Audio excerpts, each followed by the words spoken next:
We're back in Turboville for the final video on my factory that looks like a small town. We have our train station, our high school, and our fire station, but we still have plenty of work to do until we get to the final build at the end of the video. Every small town has some rich guy that has a house that's too big up on a hill, so we're going to be making one of those full of turbo motors. We're also going to be building an airport, another neighborhood making heat sinks, and a downtown making cooling systems as well. Let's get into it.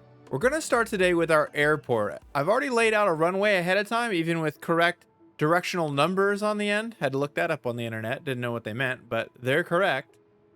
And we're going to build a series of 5 hangars over here containing drone ports. And if you need 5 of something, it's a good idea to make a blueprint. So I've made some blueprints. We'll put our first one down here right in the middle, and I know that it's 4 things long, like so. And I'll show you the blueprint here in a second. So we have our big open door here in the front that, you could feasibly pull an airplane in. But there's one problem with the blueprints is if you try to put a beam connector right on the edge, they won't let you. So I'm going to add those after the fact. It says it hangs over the edge of the blueprint machine. Very annoying. I didn't want to change the rest of my blueprint to get it in there.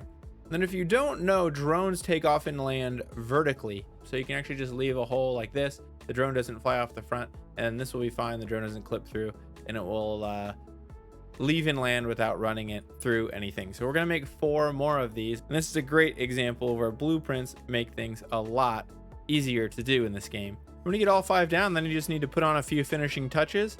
Beam connector here, power there, floor hole over there. And then you're done with 5 working drone ports. All right, the airport is looking pretty good if I say so myself. And we'll come back to see some drones flying in and out in a little bit. But now we're going to move on to building our heat sink neighborhood. It's going to be pretty similar to those other neighborhoods that we have going on now. And it's going to output, I think, 115 heat sinks, 82 of which will be going to storage for now, but to a nuclear plant later. And the rest are going to making cooling systems. We need 12 assemblers worth of heat sinks, and we're going to get out our assembler house blueprint that we used in some previous videos with a few different colors that I changed in the blueprint machine. And we'll try to get it lined up. The bane of our existence. Lining up blueprints properly without getting frustrated, putting it down too fast, and having dismantle it piece by piece. There we go. Once you get the first one down, the rest of them are easier. We're going to do 6 here and then see what it looks like to see where we're going to put the other 6. I mean, it looked lined up. Maybe we'll just pretend it's on a hill. At least misaligning one let me notice that there was one of these walls that was still the other color from the last round. So I fixed that up, and now we need 8 more assemblers. And hopefully we'll line this one up right this time. So there's 12 assemblers for heat sinks just like that. And all we need to do is hook up the belts and hook up the power and then get them pumping. And everything is hooked up except this lift. So let's just put this in, and then we can get our heat sinks going. Okay, we can see it flow through. We have our rubber in. Hopefully these things are firing up. There we go. And then we will see a heat sink come out this end, which it has. Awesome. And so our heat sinks are now heading down to our logistics level below there, and then being belted over to that first hangar, ready to go wherever they need to go. They're also being split off to go over here into our eventual cooling system area. Oh, by the way, we're using the heat exchanger recipe here, which is aluminum casings and rubber. This keeps us from having to bring any copper into the factory. We also need 15 motors per minute, and we're going to use the electric motor recipe, largely because we're making 100 electromagnetic control rods right there. And we're also going to use the electric turbo motor recipe. We already got the ECRs right here, so let's use them for our motors. We only need 2 assemblers to get 15 motors when you use that recipe. So we're just going to pop down a couple more of our assembler house blueprint. All right, we got our motor houses hooked up. Let's go grab the ECRs and the rotors that we made over here and get those started as well. Making pretty quick progress through this build so far. This would have taken me quite some time to build by hand, but I've been able to build a design like this largely facilitated because they've added blueprints to the game. I'm loving it. Rotors going in. Now let's go grab our electromagnetic control rods from our drone port, and then we'll have our motors going. Easy peasy. Now that I made my 1000th trip back to my base to get more supplies, this time iron rods, we're back at it. I've seen people recommend construction trains where you have a train following you around with all the materials you might need. And I can definitely see why you might want to do that at this point. All right, let's get our motor production kicked off here.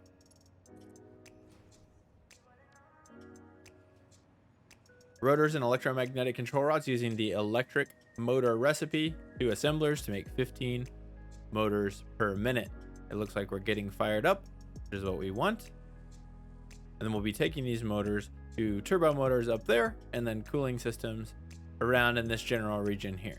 I was slightly on the fence about Blueprint when Coffee Stain first announced that they were bringing blueprints to the game. I wasn't quite sure that's what I wanted to do. I liked building in this game. That's fun to me. And I didn't want to really lose that. But I don't think that I have. It's been fun trying to make the blueprints themselves. And then it's been fun to try to find interesting ways to use them. And there's no way I would have ever built this factory without blueprints in the game. And it's opening up new avenues and new opportunities to be creative. And I'm happy that Coffee Stain brought them into the game. Now we've really got down to the end for the low rate production with cooling systems and turbo motors. And for that, we're going to build completely by hand. We need 4 blenders worth of cooling systems and 1 manufacturer worth of turbo motors. So we're going to build a little downtown, kind of a small town downtown right here in this area for our cooling system. And I haven't exactly decided how I'm going to build this. I just know that what my own small town looks like that I grew up in. And I'm going to try to model it off some of the buildings off of that, kind of just a real small town feel. But the strategy here is to build the blenders and then build the building around it. And I'm going to start with this one over here by itself and just kind of get the look down and then build the other 3 that we need to make. And so we're going to use the cooling device recipe, which is heat sinks, motors, and then nitrogen gas. We have plenty of heat sinks, way more than we need. And then we also have plenty of motors as well. Nitrogen gas is a somewhat rare ingredient, but it's actually really easy to use and grab and transport because gas just fills up the pipe. You don't have to worry about head lift. You don't have to really worry about anything other than making the pipe go from here to there. So that actually makes this recipe pretty easy. Of course, when you have 120 heat sinks just standing right there for you to use. I'm just going to turn this on temporarily because I don't want my screen to shake like it did in my high school video. But you have to have the thing on to put the little extractor nodes on each of the holes. All we really need is 2 of these nodes tapped for this factory because this is actually a bunch of pure nitrogen nodes. This whole thing puts out 1200 cubic meters of nitrogen gas. We only need, I think, 180 for this. Since it's a gas, it's so easy to work with. No pumps, no nothing. Run it in there to your machine. Easy as that. There's quite the maze underneath here. It's I've actually gotten through this with the combination of ceiling mounts and belts running along the floor. Not clipped anything through. I'm almost done, so we're going to keep it that way. You can see this is like one of the largest logistics floors ever seen by man. It's massive, takes up a very, very large space, but it's kept us being able to keep the top layer squeaky clean to really make it look like a small town. If you haven't seen me do this in a couple of my other videos, a good power hiding trick is just use a beam if you want it to go into a wall. Put a beam, grab your power line, and then you can put a wall outlet right on the bottom of a beam like that, right in the middle of the wall. Let's see if we can get some cooling systems off into the drone port and taken away to its destination. Hook up these 2 right here because that's live. This is not. And then that should get the whole factory going. All right, we got the nitrogen gas is working. Heat sinks coming in. Motors are in. Let the blending commence. So our mission now is to turn this street into a small town downtown. You can see I already have a start here on this building and I want to make it look like a downtown on this whole street. So we're going to have to take a bit of effort to build out some buildings around this. And I don't want all the buildings to look the same. So we're not going to be using blueprints for this part of the build. So I wanted to get some elements of the small town building without going crazy. You know, I don't want to take 100 years to do this. I'm going to actually make this one look like it's 2 different buildings. We're going to do another awning, but have it be a little bit lower just to give some variation. So I tricked to get a roof to hang halfway over is get out a beam and put it in the middle of the wall or wherever you want it to be. Then you can get out your roof and you can put it right on the middle of the beam like this.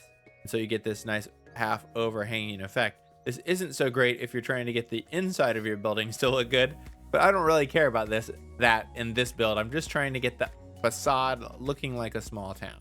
So then we'll add a couple elements here. We're gonna get our 1 meter walls, which are pretty useful in this to, again, create some variation between what we want to do. So you want your windows at different levels. You probably want them in different shapes. Try out a couple things. This is what I do when I try to find something that looks unique and different, is just try out a couple of different looks and see what happens. And this just to add something just a little bit different. I don't really want to be able to see the stripes of the road barriers, but that almost makes it look like there's shutters or little shades or something that goes down. So the key to kind of making this look like a small town is that variation. Like these buildings were built over time, kind of without a plan. We're gonna put a little balcony on this one. So we're gonna use our beams again for placement, and we're gonna take our catwalk T-cross and we're gonna put it right on top of there like that. And then that will make the balcony a little bit smaller. We don't want it to stick out too far. That's definitely a good start. That's looking small town downtown to me. I'm going to go ahead and knock out a few more of these, and then I'll show you in just one quick sec. One of the things that takes the longest for a build like this is when you're trying to do all the details and you can really get carried away. I mean, I try to get it to look good, but I'm not quite a perfectionist. I'm not trying to get everything to look absolutely dead on like a small town in real life. But I think this is looking pretty good so far. So we have all our buildings and now we have to name them. What kind of businesses would a small town have? I don't know. My hometown, there's a weird store that only sells knives. Pleasant. Gotta have a bank, maybe a restaurant or two. And you may have seen these around in the background if you're looking closely, but I also made a blueprint for street signs. Just a couple beams with this green and white sign, just like a street sign, but you know, pretty simple, but saves you a little bit of time.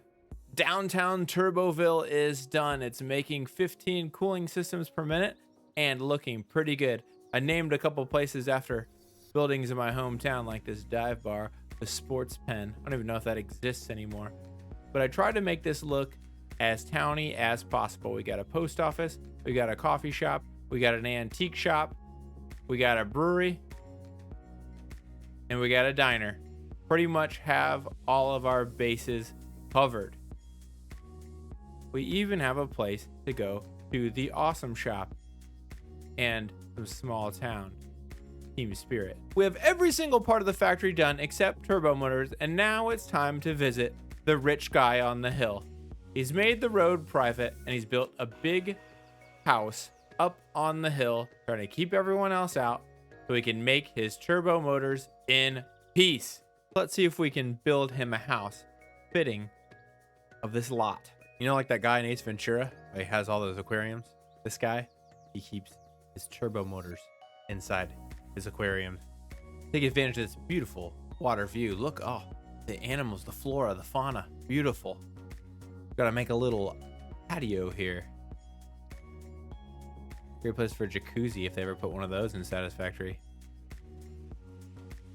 Thinking anything fancy, you gotta go for the coated concrete. Closest thing we got to marble floors, I guess, in this game. Building our house coming together, it is a little bit difficult. You have to get pretty creative to decorate things, like you'd have like a vase in the hallway or something like that. We really just don't have that in vanilla Satisfactory, so it's difficult to make these look a little bit homier. But I guess we'll give it a little bit of a try. Another table and chairs here. All you need to do is take a beam support, put it in the middle or wherever you want, then take a small pillar support and it'll flip upside down like that and look like a table. Pretty useful. A little bit bigger in scale than an actual table would be in this world, but fine. You can use the old frame pillar to make a belt. You can use any pillar to kind of make a bench, but that one looks more like, most like the bench because of the legs that it has, flipping halfway through.